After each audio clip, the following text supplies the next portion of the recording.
Good afternoon, everyone. My name is Grace Wachlarowicz, and I'm the Director of Election and Voter Services for the City of Minneapolis.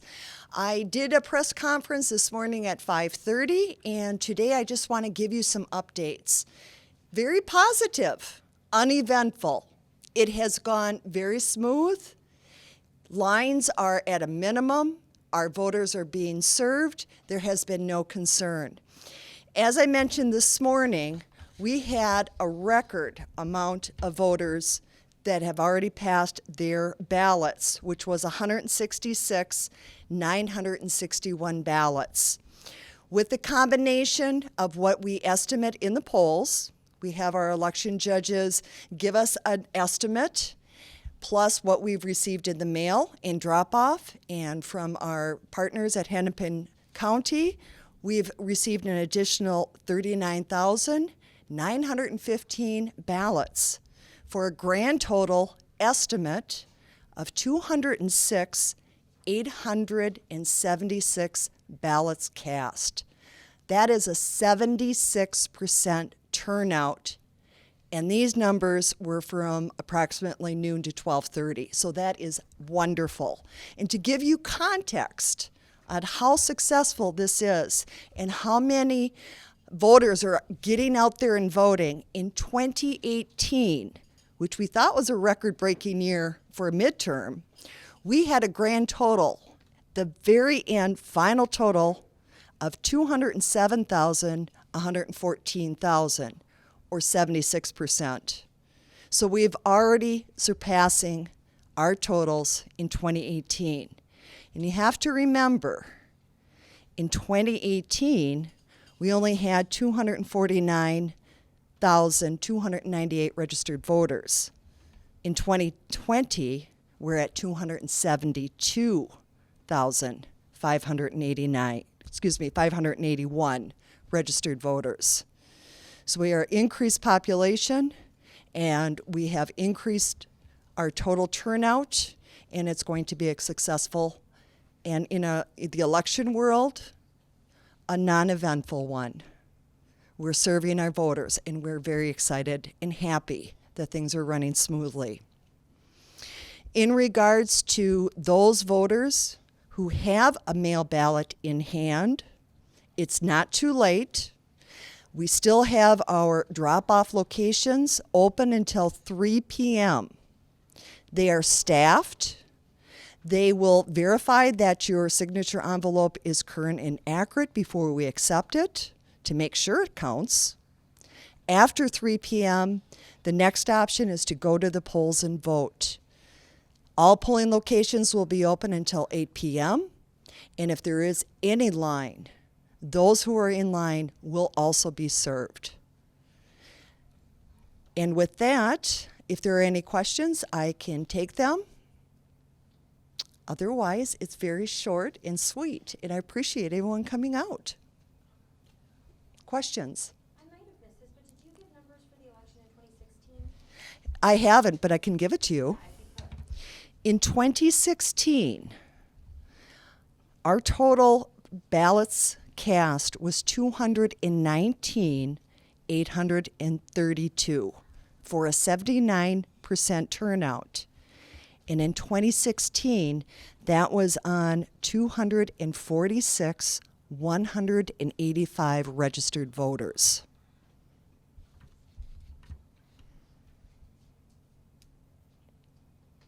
Question? Before today, was there a particular day where you saw the most votes coming in? And then what were the longest wait times that you've seen on average so far? Okay, if I can paraphrase, it's kind of hard to hear with the mask. So if I am correct, you want to know what was the highest day of returns? Yep. For mail, we had an increase of mail ballots returned right away, within a few days after they were mailed out. A majority of our ballots were returned within that first week to 10 days. So that was the big surge there. We also had a strong turnout on a daily basis for mail drop-off in person here at our location, which was open since the very beginning. And we averaged about 1,000 a day of people dropping it off. On October 19th, we expanded it to our 13 locations, and the individual sites were not as high, but we averaged between 2,000 and 2,500 ballots returned at our drop-off sites. As far as early voting, it has been steady throughout the whole time. This particular site was open on September 18th. 46 days ago. I think that was September 18th. We averaged between 500 and 600 voters per day. As we got closer, within the last 2 weeks, it was increasing to 1,000. On last Tuesday, we opened our direct balloting, which we included our Urban League location in the north and in Longfellow in the south. The south and this location was averaging about 1,300 ballots a day. Urban League was closer to about 800 a day. Wait times for early voting really varied, anywhere from 15 minutes to an hour. Most of the wait time had to do with the fact that under a pandemic, we had to limit how many voters could be in the facility, as well as the social distancing with our election staff. I can tell you, I worked here in this facility, everyone was positive. There was no complaints from any of our voters.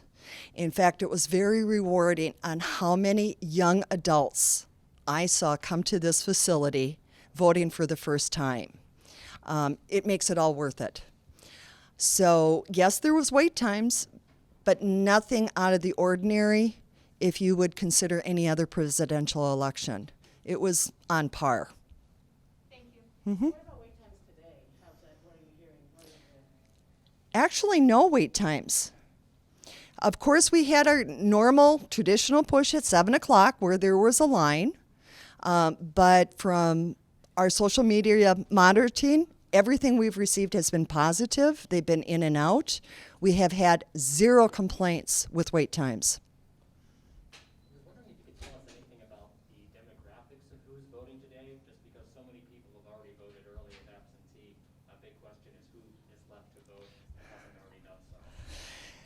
The question was, what are the demographics? And you caught me off guard. I don't have those information. So if I could have Katie quickly grab the totals for the ward that we presented this morning, I could provide it. Off the top of my head, I can tell you that traditionally our southern portion of the city tend to be high voter turnout.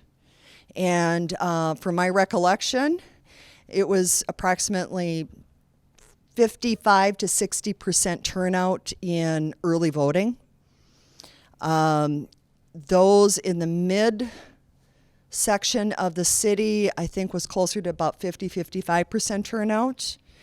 And the northern section, I think, was about 40 to 45%. So overall, our demographics really is consistent with our total trends in voter turnout, whether it's in person or on election day. The best way to describe that is for the primary, we saw it flipped between early voting and election day, meaning typically we see 30 to 35% of early voting, either in person and mail, and 60 to 70% on election day. It's completely the opposite. So we're seeing approximately 65 to 70% early voting and only about 30% on election day. What about, have you had any complaints, any incidents of polling places, people wearing inappropriate clothes or anything like that? Were there any problems in the polls with voters wearing political apparel, etc.? Absolutely not. We have not had any issues with that at all. To my knowledge, we haven't had an issue with masking issues. We have a set procedure in place where if an individual does not have a face covering, we provide one. We will never stop a voter from voting We encourage them to vote curbside. Even if it's not in their vehicle, we will assist them and bring that ballot so they can vote outside. I have not heard of anyone who insisted to go into the polls at this place, but I can tell you from my data from the primary, I think we had a total of 20 there and abouts, between 20 or 30 throughout the whole city, where we had individuals that voted curbside because of the mask concerns. So it was very minimal in the primary, and as of now, I have not heard of any issues of voters not wanting to be safe and wearing the appropriate face covering. Yes? We're hearing some issues from states in the U.S. today when it comes to voting. What do you attribute the success to Minneapolis to without having any issues to report, really? Contingency plans upon a contingency plans. You know, we have to be very nimble in this business. And I'll tell you, it has been a long year. A lot of changes, a lot of court cases, the pandemic, trying to keep everyone safe. So we try to predict any type of potential scenario and have a backup. And that's pretty standard for every election. The fortunate situation I am thankful of is where we were in a situation where we learned about the pandemic in March. Our state primary was August, and now our state election here now in November. So we were preparing this back in March. We were ordering our protective equipment back in March and April. We were already developing protocols on how to keep it safe. We were already working with our partners, the school district, to allow us to use their facilities, their schools, on election day with no children there, so that we could have the space for social distancing, as well as our partners with the park board, with the park and recreation centers.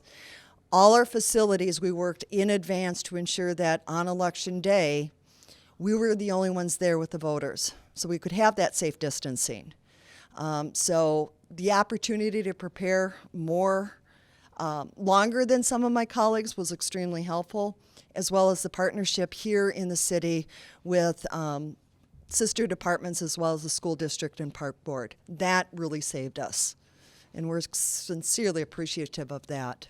And then I failed to mention the Minneapolis Convention Center. That was huge to have their collaboration and support. For the primary, we had a challenge with this increase of mail balloting in such a small location with increase of ballots and safely distancing. We were able to work with our with MCC, where we are at the convention center, spaced out, the sufficient staff to process all these absentee ballots. Why we are going to be up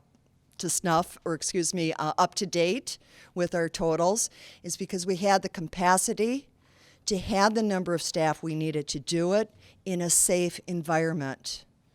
We are dedicated to be safe to our voters, but I can assure you, I am very protective of my election staff. And that was a huge, huge success to be able to have them work successfully and safely. Any other questions? No issues with equipment or anything today? We have had no issues with the equipment at all.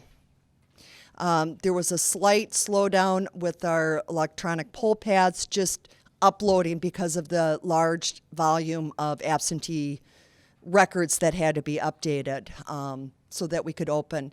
But that was minor. It did not impact us from opening at 7 a.m. and serving voters. And there haven't been any issues or concerns raised by the DOJ observers? The question is, was there any issues with the DOJ? I honestly don't know. We have had no contact, no conversation. They are just like any other organization that are beyond the 100-foot buffer zone. They had committed to making sure that if there were any issues, they would let us know, and we have not heard a word from them of any concerns. So they didn't notify you beforehand of which place, where they're gonna be or anything like that? No, we do not know, and from my perspective, the integrity and the transparency of the election is important, and any observer that is beyond our 100-foot buffer zone is welcome. We have nothing to hide. We are here to serve. Did you hear from them last time, back in 2004, when they were here? Unfortunately, I did not start with the city of Minneapolis since I started in 2012, so I'm not aware of that. So I can't answer that question. I just know that from my colleagues who have been here, no one remembers anything significant. So it must not have been an issue. The ballot drops off stops at 3.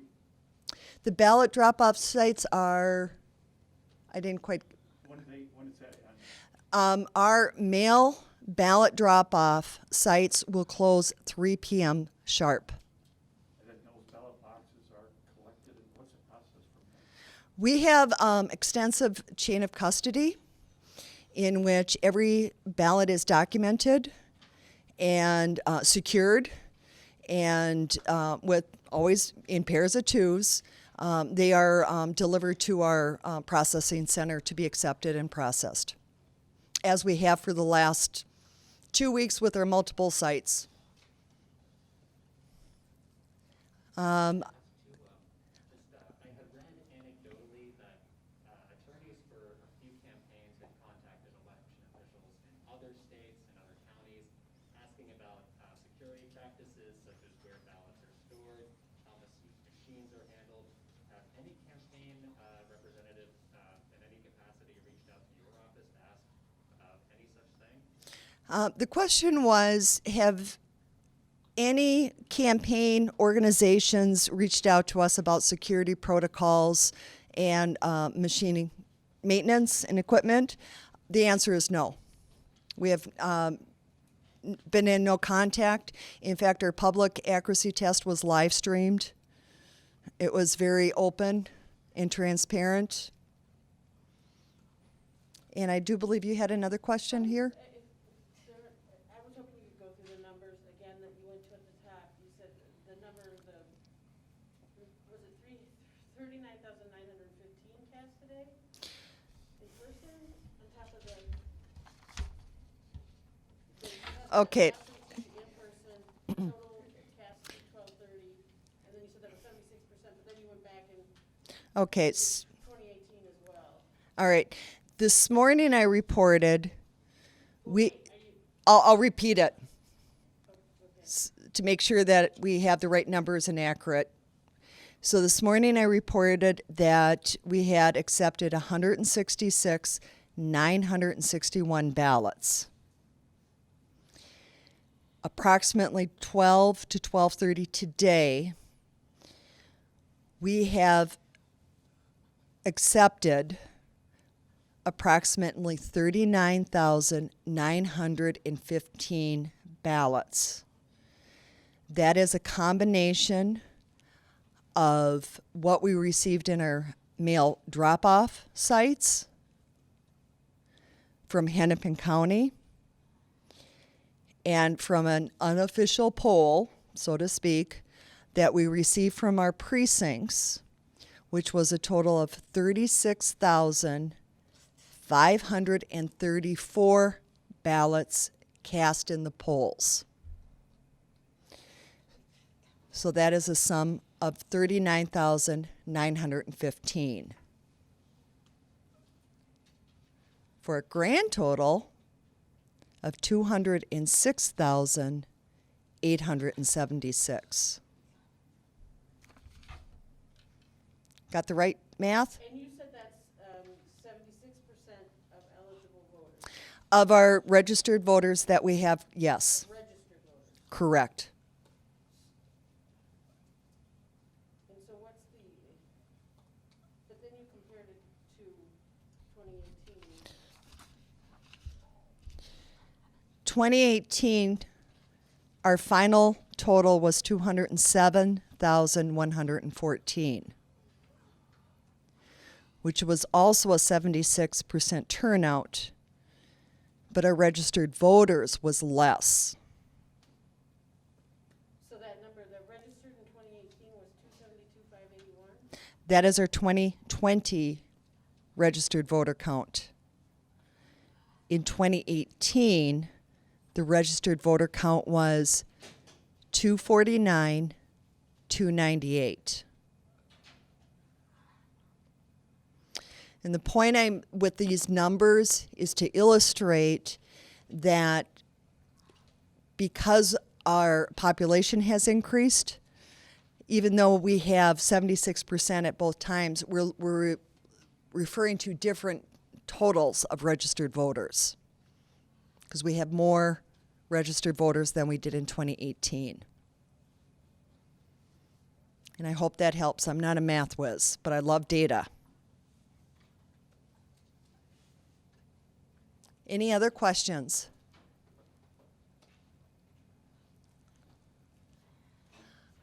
I thank you so much for taking the time to come out. I hope that I've answered your questions.